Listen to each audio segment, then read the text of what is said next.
So let's think about this. Again, I can't do anything but speak from the Enneagram because that's who I am.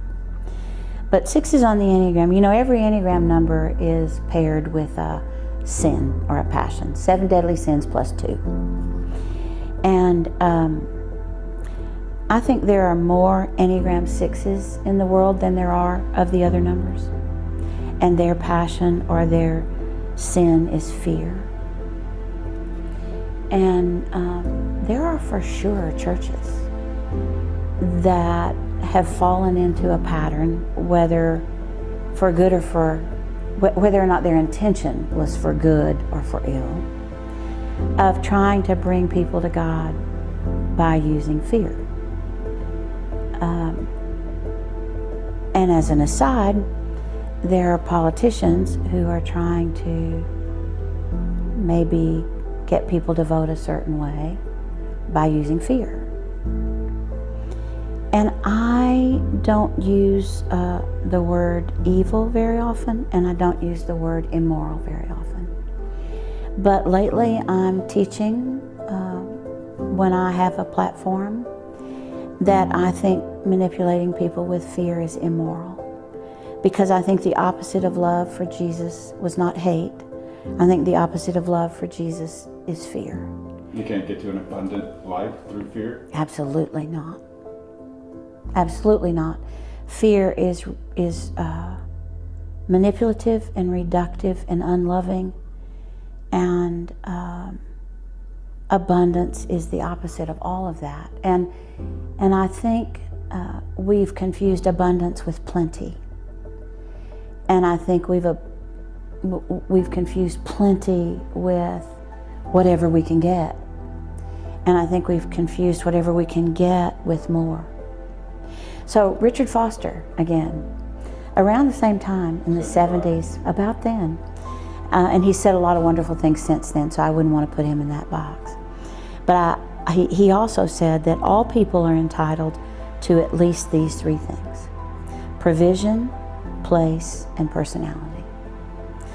And provision, he says, and quotes a lot of scripture when he does, is the reality that everybody is entitled to enough.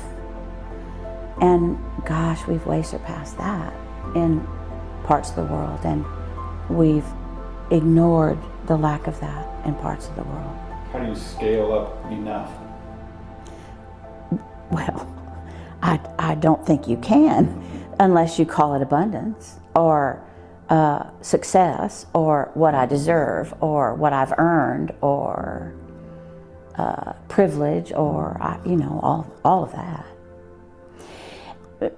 So if everybody had enough, and we're entitled to personality, which means we're different from one another, and yet we're the same, and I think Enneagram wisdom helps with that, then the thing that we struggle with, I think, is place. And to be totally honest with you, I've been trying to find a way to talk about place without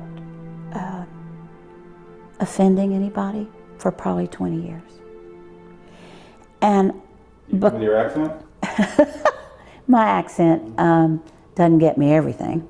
And so here's what I find. I was opposed to the Vietnam War, and so I spent my energy in the civil rights movement. And I'm very mindful of the ways that we talked about place that are so wrong. But I can't find a way now to talk about place that doesn't revisit that or sound like that. But we gotta find a way to talk about place. Otherwise, we lose the parameters that tell us who we are and what's ours to do and what's not ours to do. And every day, the question I ask myself after a morning sit every day is, what is mine to do today? And with my personality, if I don't ask that question, I can get all up in other people's business. when we were first married and Joe would be preaching on a Sunday morning and I felt like I had a little something to add, I just added it until one day he said, you know, you're a really good teacher and I don't help you teach. I don't need you to help me preach because that's not my place, right? But Because you're a woman? no, hell no. Sorry. No, it's not my place because it's his gift and not mine. And so, you know, I wouldn't be good at all at doing what you do. But I'm pretty good at doing what I do because it's mine to do. And when I get all up in somebody else's business, it's very messy. It's very messy. So, the two young people who are on my staff full-time are two people in their 30s who get stuff I don't get. They're probably responsible for any opportunities I have to do what I think is mine to do. And they don't want to be me, and I don't want to be them. So I let them lead the way in their area of expertise, and I lead the way in mine. And it's a beautiful thing. And They get your credit. what? What if they get credit? Your credit? I'm kidding. Oh, yeah. No, well, you know, maybe we Being don't. like a child, but But you know what? Maybe part of understanding community is finding a way to give everybody in the community credit for their part in who we are. wait, what does that have to do with bootstrapping? I don't even understand bootstrapping, I don't think. But let me tell you what that has to do with family. Like I do it myself. Like I don't No, do it else. Nobody ever did that. No, that's not a thing. That's not a thing. That should be, aren't they putting new words in the dictionary now? They are, aren't they? Like, It's called liberty, Suzanne. shoot. They're putting trendy words in the dictionary now. They ought to take some words out. And that whole understanding, nobody ever pulled themselves up by their own bootstraps. Nobody. There's no such thing. That doesn't exist. The universe is not created that way. No, doesn't work. It doesn't exist and it doesn't work. But let me tell you what. You know, we talked about this briefly, but I was the first women's basketball coach at big school at SMU after Title IX. And I had to create a place for women athletes. Everybody who went before me set the table for me to be able to do that in that place at that time. Everybody who's come since me has done a superb job of building on the little part of the foundation that I laid. And nobody gets credit for it. We all do. And in my family, so why I'm telling you about the basketball piece is I've done enough women's liber stuff in my day to know about fighting for equal pay and fighting for opportunity and standing up for what's right. But when my husband and I got married, what we figured out really quick is that 50-50 in a family and in a relationship that goes on all day, every day, isn't a thing. You end up spending too much time arguing. And so we just agreed that 51-49 would probably work for us. And he doesn't say no very often. In 31 years, we maybe to something big, maybe 10 times. And he was right every time. And I think that we misunderstand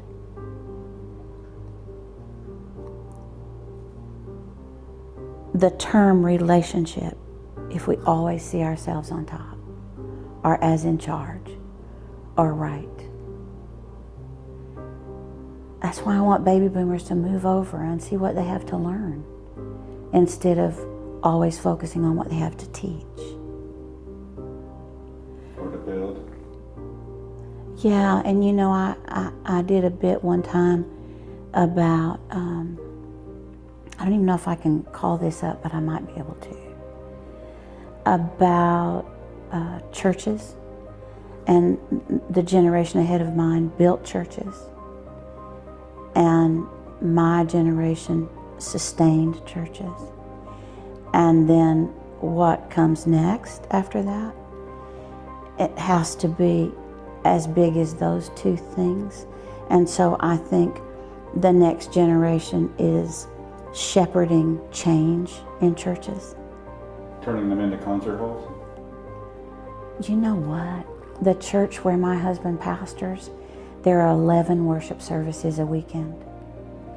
And 2 or 3 of them are not for me. But the people who go there just love them.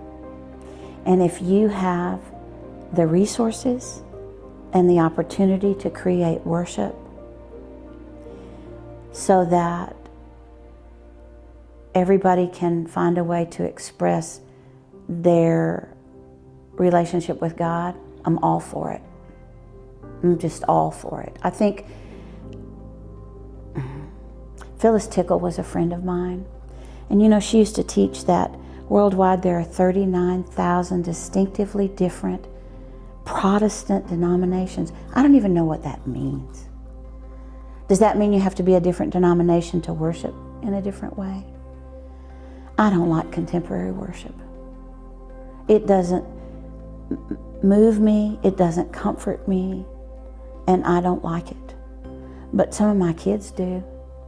And boy, I'd hate to lose them to the understanding of church because they have to do it the way my generation did it. That seems like a tremendous loss. And why does it have to be either or? Why can't it be both and? Why can't it be? What is it about worship that shows what church is? Awareness of who God is and who we're not. An opportunity to honor that.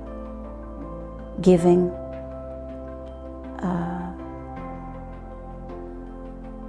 A common table that's open to everybody. And open doors. And not many churches have that, sadly.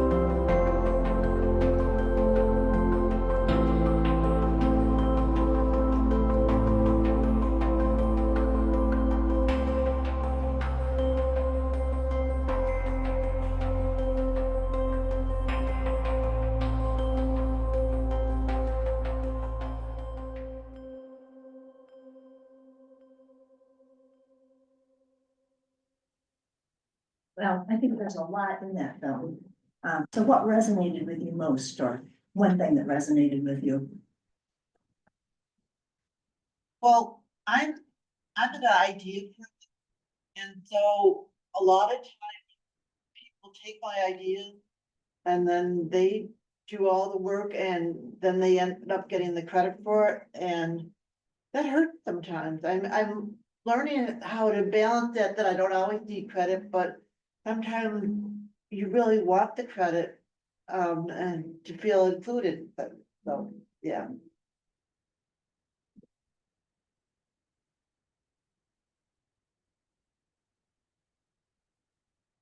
That wouldn't bother me. Somebody else wants to do the work. Well, but I get you too. Yeah.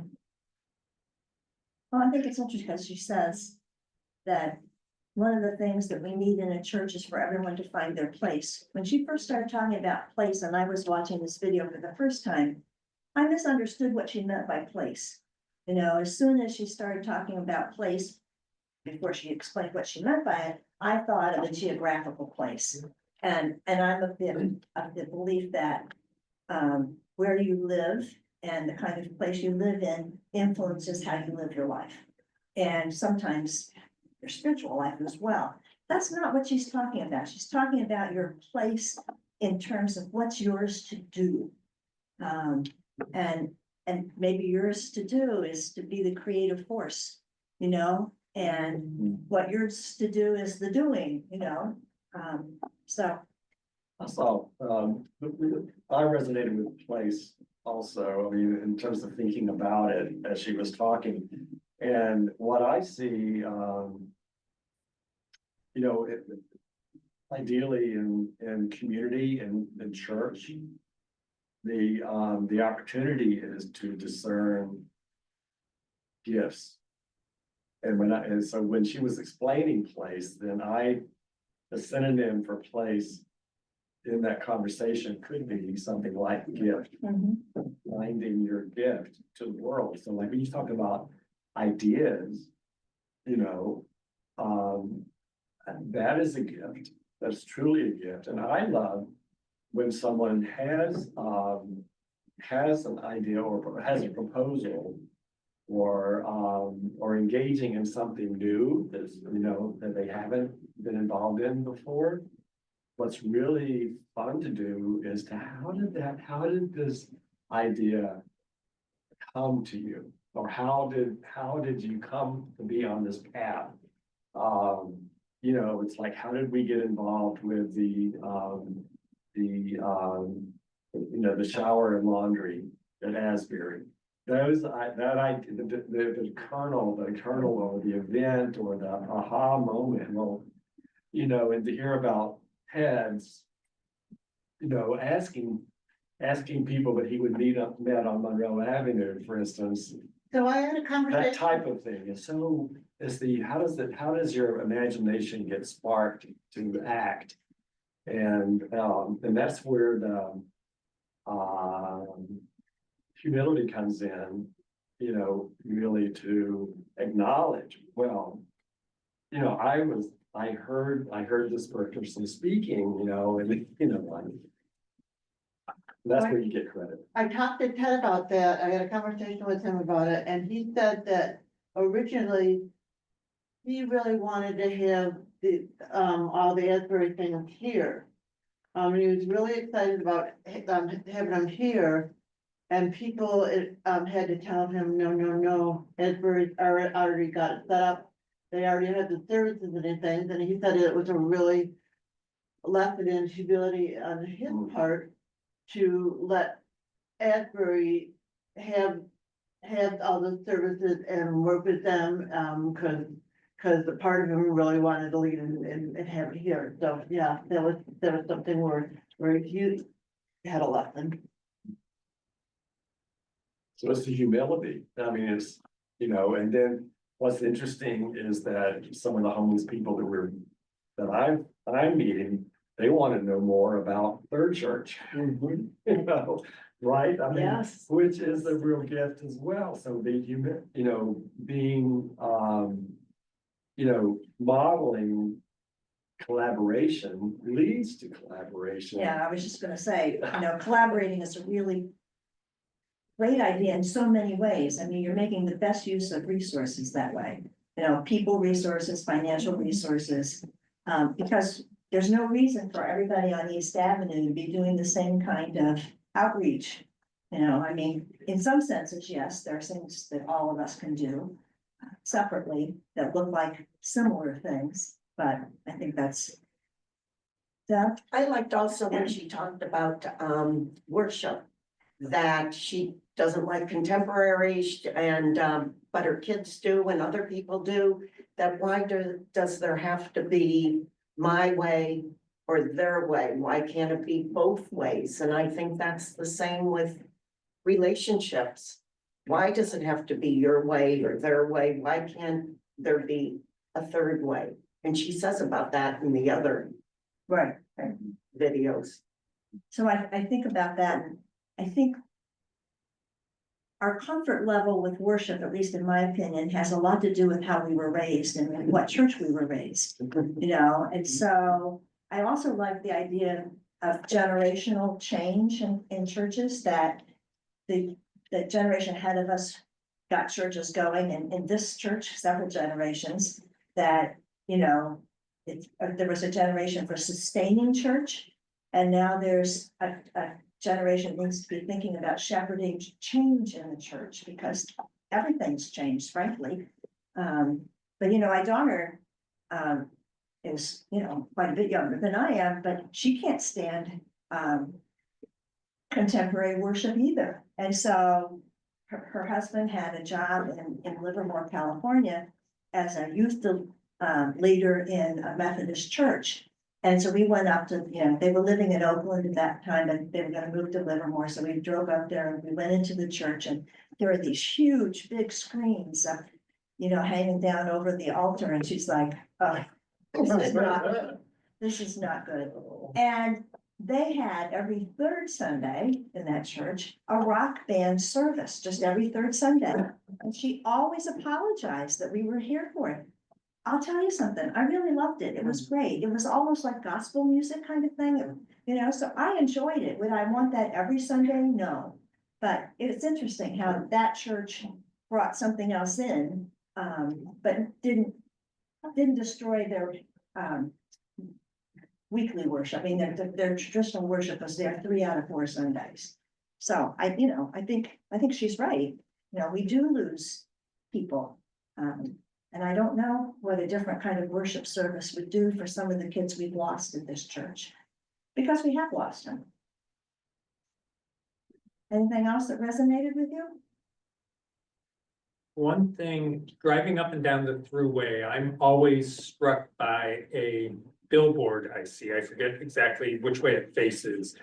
Are you going to heaven or hell? Is the message. And that goes along with that fear rather than there's a threat that you gotta do it right or look out, you're gonna be in trouble, rather than motivating people on other levels, other relationship or things could be better or whatever shape that takes. But that's just pretty much a distillation to me of that kind of fear approach that some people take to religion. Yeah, that never struck home with me until I learned about the prosperity gospel from Kate Bowler.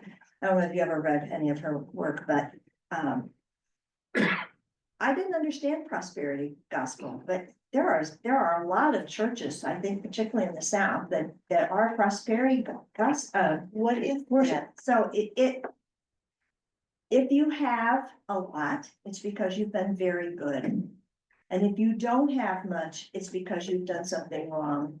And if you right your behavior, good luck and money and those kinds of things will come to you. Prosperity gospel. So Kate Bowler is was, I don't think she's doing it anymore. She was a professor of religion at Duke University. And her area of expertise was prosperity gospel. She'd written a book about it. And then she got colon cancer. And everybody said, ooh, what did you do? Because you don't get colon cancer at 34 if you've lived a good life. And so she wrote a book. I wish I could think of the title exactly, but it'll come to me. Anyway, it's a play on it, everything. I can't think of it. I should have written, well, I didn't know where I'd get with this, but Well, do you remember, was it? Who was the Jewish author that had oh, the book when bad things It's happen to happened to people? yeah. When you were talking about the prosperity gospel that kind of in the South particularly, I liken it to the plantation approach, plantation ethos, which basically says you too can aspire to be a plantation owner, Oh, good. which gives a lot of power, to a distinct few, which was, thinking back, that, in the South, in my growing up, the Civil War, isn't over. There never was over. And of course, we're seeing a lot of that manifestation of that now.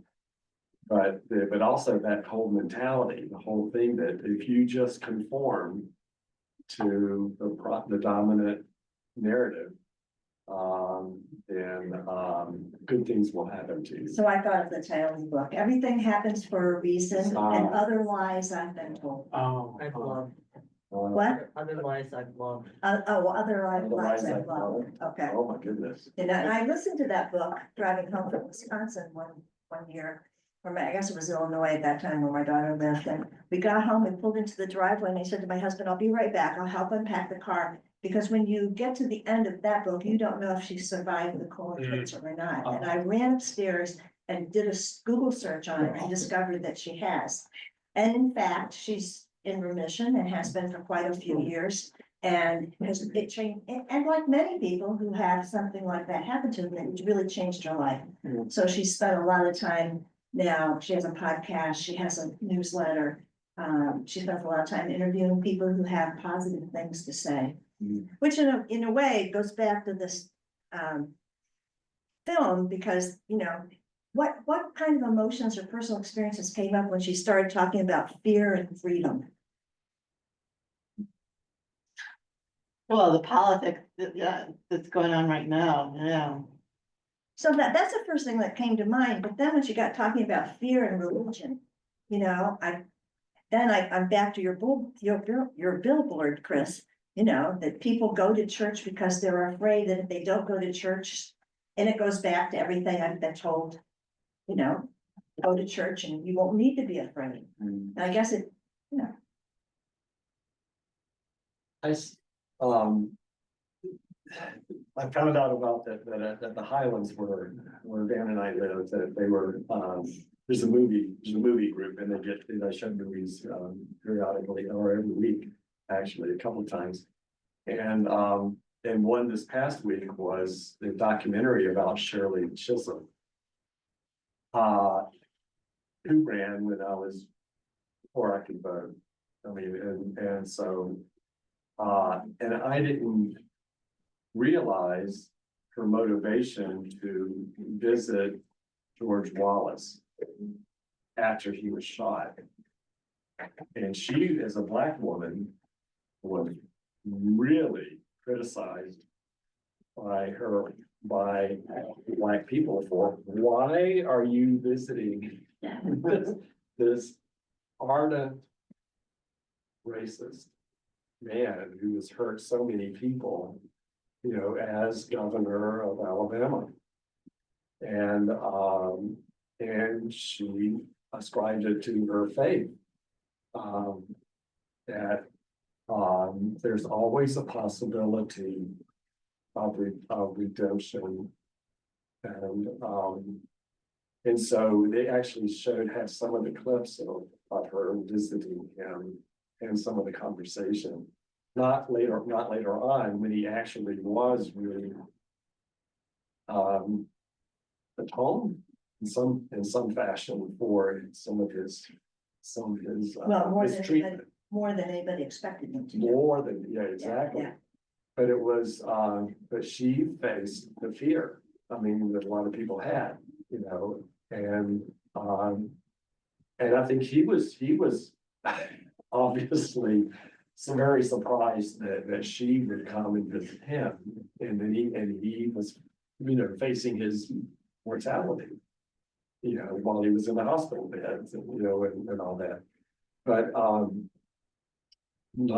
so it was very instructive. I mean, and a lot of food for thought about what is that, how we give seed power, you know, based on fear to others.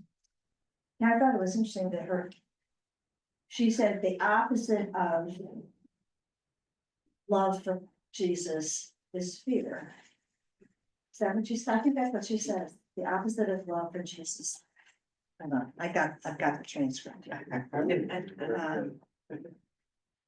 Yeah, so I think manipulating people with fear is immoral, because I think the opposite of love for Jesus was not hate. I think the opposite of love for Jesus is fear. What do you think about that? I just think if you have fear, you don't have hope. And in the Bible, it constantly says, fear not. So if you're faithful, why would you fear? Because, and I don't understand that, why people are so fearful. You know, if you have faith, it says, I'm with you, be not afraid. That's my take. Yeah. So good one. What about her definition of abundance? Mm. people have a hard time, I think, with what enough means. They don't have a. There's always more to be had. There is no, well, that's enough. I'll stop. And always.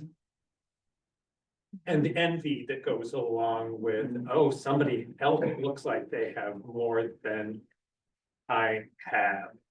I know I had someone who was at the car dealer and said, I'm driving this old car, I was having it repaired, and all these people are driving out in new cars. How can they do that? I said, you don't know how deeply in debt they are or anything else. They're on easy street. I'm the only one who has a hard time. And your car's getting repaired and it's working. Maybe that's enough rather than having the new model with the bells and whistles. Yeah. Hi, guys. I was on, Yes. you saw me and you're like, You're good at this. well, you know, I don't want to miss it because I love Suzanne Stabile. I just love, and I love this, and thank you guys for all being here. I think the fear comes, the abundance, and it's all, for me, it's all correlated because I go to fear. If abundance comes into question, or if I'm comparing myself to other people. And for me, I need the community of the church, Third Presbyterian, to help remind me that I'm okay, that God is with me. And I need to hear it a lot because my brain keeps going to fear of lack of abundance. And even though I know that I'll be okay, that God is with me and that my community is with me. But all the things around me want me in fear. They want me in fear. And it never occurred to me until just now, but when we're talking about it, that's been around as part of my life and since I was a kid. Because I remember my mother talking to me about not subscribing to keeping up with the Joneses. That was the phrase. Yep. Keeping up with the Joneses, you know, that you needed to let that go and not worry about it. And in my early childhood, I lived in a community where I didn't even understand the abundance my family had. So I lived in a poor farming community. My father was a professor. He drove 45 minutes to Columbus to teach. But we lived in this community because we were living with my great aunt to help her. And I never understood how different I was because I was accepted there. I mean, there was community. My father was born in that town.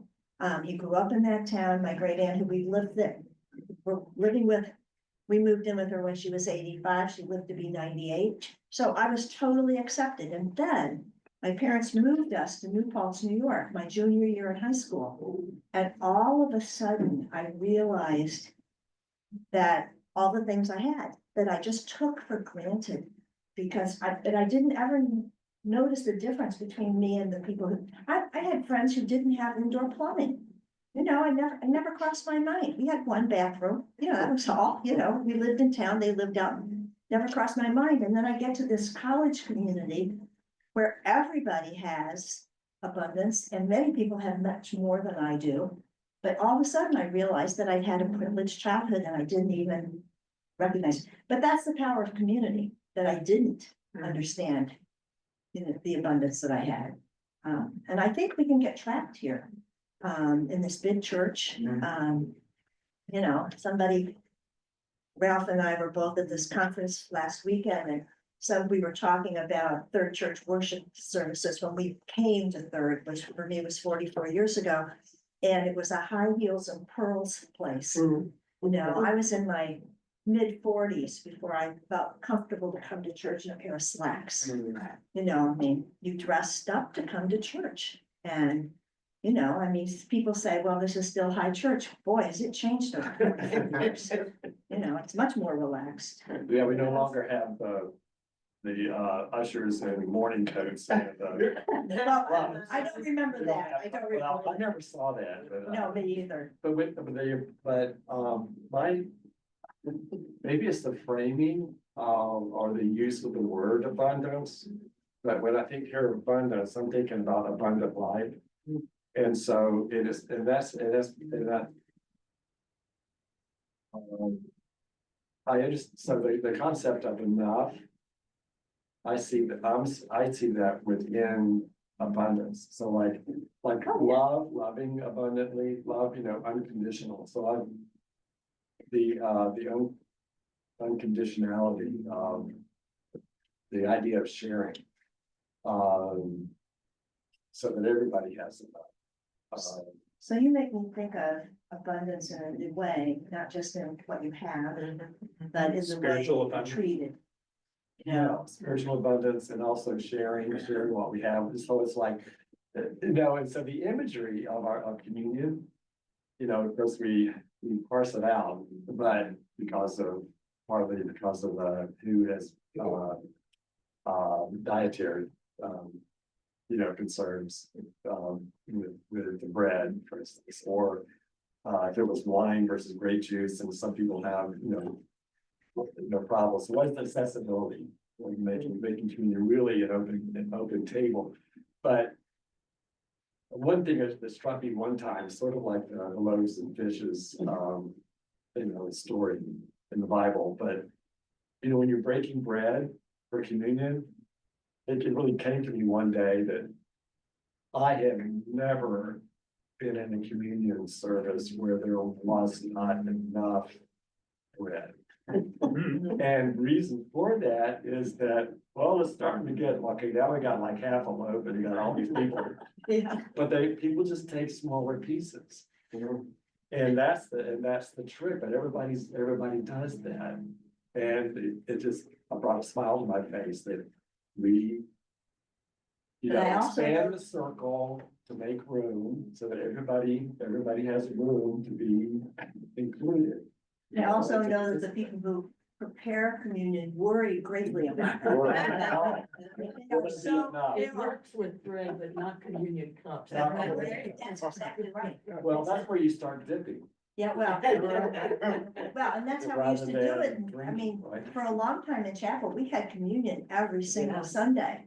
And we had a Yeah. goblet and we had pieces of bread and people dipped the bread in and, went on their way. And so we didn't really worry about, well, especially in chapel, because there weren't that many people. But isn't that something you never run out? Or how does that happen?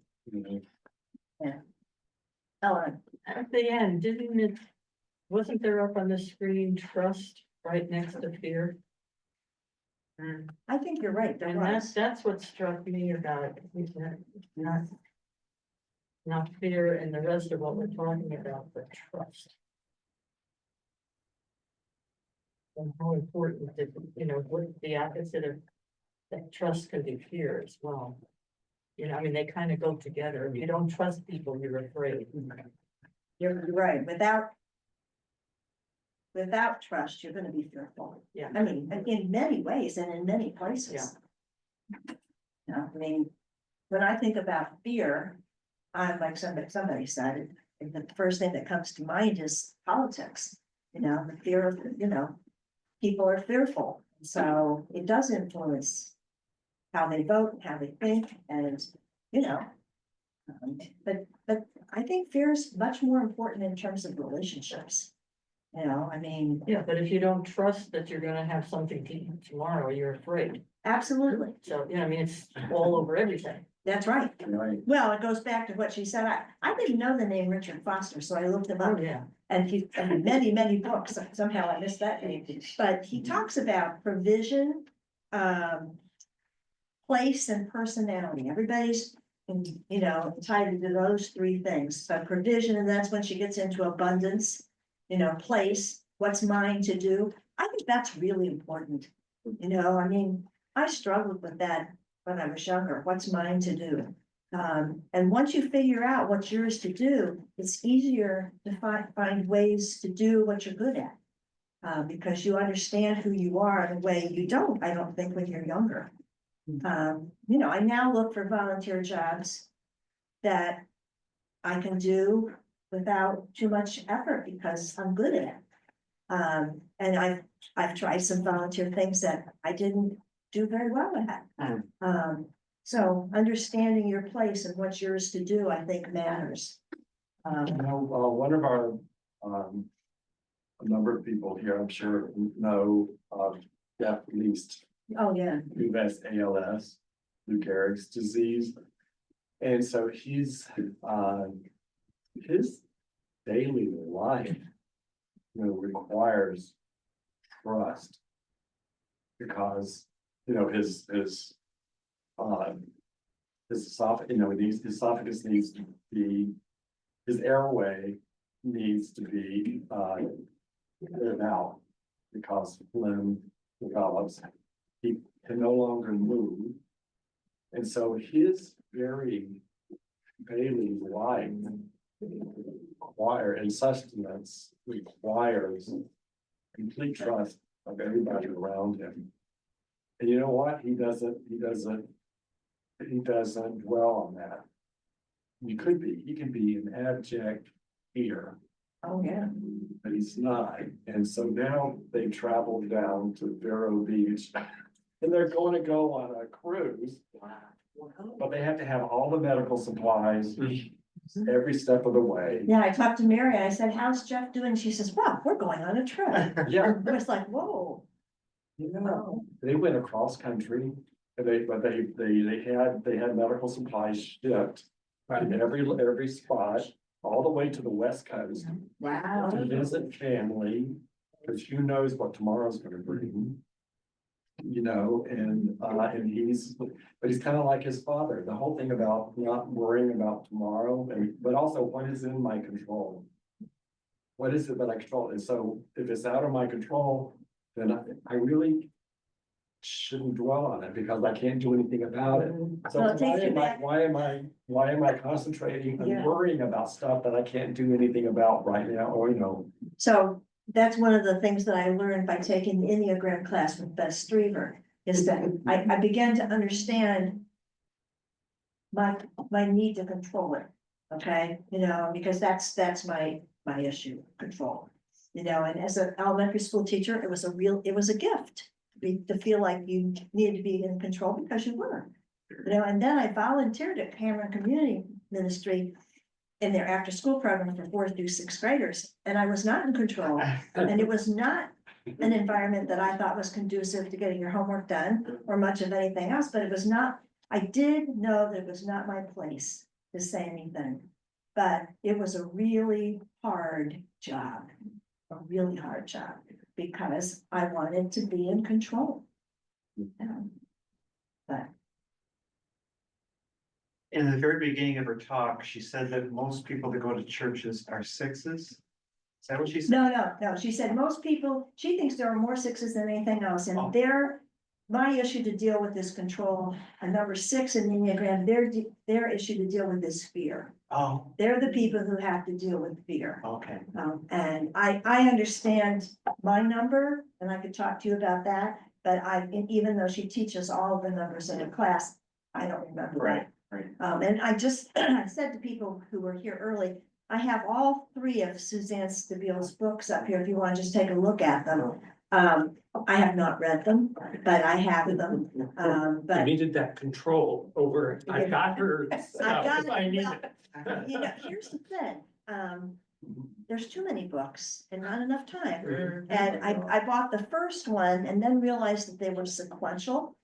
And so I thought, well, I should start at the beginning. So I bought one, then I bought another, and then now, just recently I got the 3rd one. But I wanted to borrow them from my daughter, and most often she'll say, sure, take it home. She says, oh, no, you can't take those. No, those stay in my office. I said, okay. Well, as long as Beth Strever stays alive, we can just call her. Yes. Yeah. So one of the other, we're running, well, 10:15, is that when we try Yeah. to stop? So the other thing she talks about a little bit is feeling like you're enough, okay? And I don't know about you, but there have been so many times when I haven't felt that way at all. And I'm in a situation and I go home and I think, oh, you could have done that so much better. If only. Anybody else resonate with that? That great theologian Mark Twain said, the end of joy is comparison. Mhm. Oh, wow. That's one I didn't know. I didn't either. Wow, that's a food for thought. Wow, yeah. Take that one home with me. Yes. What about Eleanor? Put it on our wall. I didn't know that was Mark Twain, because I was always comparison is the thief of joy, Oh. is what I've heard as the Oh, wall, thief the thing on the wall, the quote that you send out, you know. Mm. I haven't heard that either. Mhm. I don't know how I missed it. Mhm. On a nature. Right? Any last thoughts? Well, I'll say one more thing. If I Please can. do. So I listen to podcasts at night because I'm an insomniac. And one of them that I started listening to is from San Francisco. It's called Arts and Lectures. And the other night they had on a gentleman who's the former like, he's a big wheel in the ACLU. But he grew up in a family of 9. His parents were sharecroppers down south. And they moved up to Detroit. But his father was a minister. And at the end of their church service, every time the preacher would say, "Any questions?" Yeah, and so when this gentleman was 11, he learned about China. And part of the church was that if you were not baptized in that church, you went to hell. So he, at the end of one of the services that the father did not preach, another assistant preachers preached. And this guy asked a question, what's gonna happen to the people in China? Are they all going to hell? And so he got just totally sent out of his church by his family. His own father didn't talk to him. Oh, my goodness. Yeah, for years. And it was a good talk this guy gave. He talks about othering. And the opposite of othering, whatever that is. So the guy's name is John A. Powell, and he doesn't have any capitals in his name. So if you look on Arts and Lectures, you can listen to it. Very interesting. He's come a long way. This guy. Well, I think people are raised in churches that cause as much harm as they do. Oh, good, yeah. Maybe more. Yeah. And, you know, it's interesting, somebody whose newsletter I get is Sarah Bessie. I don't know whether you know her name or not, but she does a lot of writing and she had a conference called Evolving Faith. And one year I paid to be an online participant. And all of a sudden I realized that although I find many things that she has to say resonate with me, I'm not a member of that evolving faith. I've been a Presbyterian all my life. I'm not questioning, I question lots of things, but not whether my church is meaningful to me. But these are, she's reaching out to people for whom churches have been painful. Places where people have been rejected because of who they are, because of their sexual orientation. She's looking at people like that and trying to say, look, you can come together. You don't have to give up your belief in God. You don't have to give up a church experience. You could do this. You know, but for me, somebody who's, you know, I remember Betty Iwan saying once, that when she going to take the oath of membership at Third, she said to, I think it was Carol Shadle, she said, well, I don't think I can promise to do all those things, or I really believe all those things. And Mary Carol said, well, just say it. And she says, you can spend your rest of the time at Third trying to figure it out. And I found that was really helpful. And I've been trying to figure out a lot of things for a long time and I might never get there. One way of also thinking about that, someone shared with me was just add the phrase with God's help. Oh. In other words, it's out of our possibility of can I do this? But with God's help, but then when really thinking about that, then maybe God says, you don't really have to do that. I don't want to expect you to do that.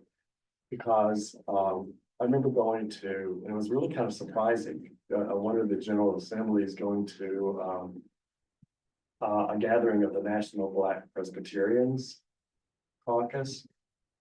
And they talked about how there are portions of scripture that are dead to them.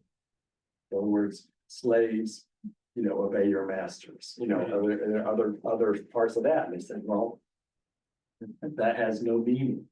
And so, and the other way of thinking about that when I'm outside of, I can't accept something. Because I don't see it as ethical or it doesn't fit for me. Or in the way you're being treated, when one is being treated. For me, it was really important early on in the coming out process. I was having a lot of family issues. And someone shared with me, there's the family that raised you. But at some point in your life, as one becomes an adult, you broaden your family to include those whom you have chosen. So there's the chosen family. And what a liberating thing that can be for those who have felt not welcome or excluded in different ways. So let me close this with prayer. Gracious God, with God's help, may we be released from the bonds of fear, free to embrace the abundance that is already ours. May love guide us into deeper belonging, knowing that we are enough as we are. Amen. Thank you. for coming. Thank you, Karen. Thank you. Thank you. This is really good.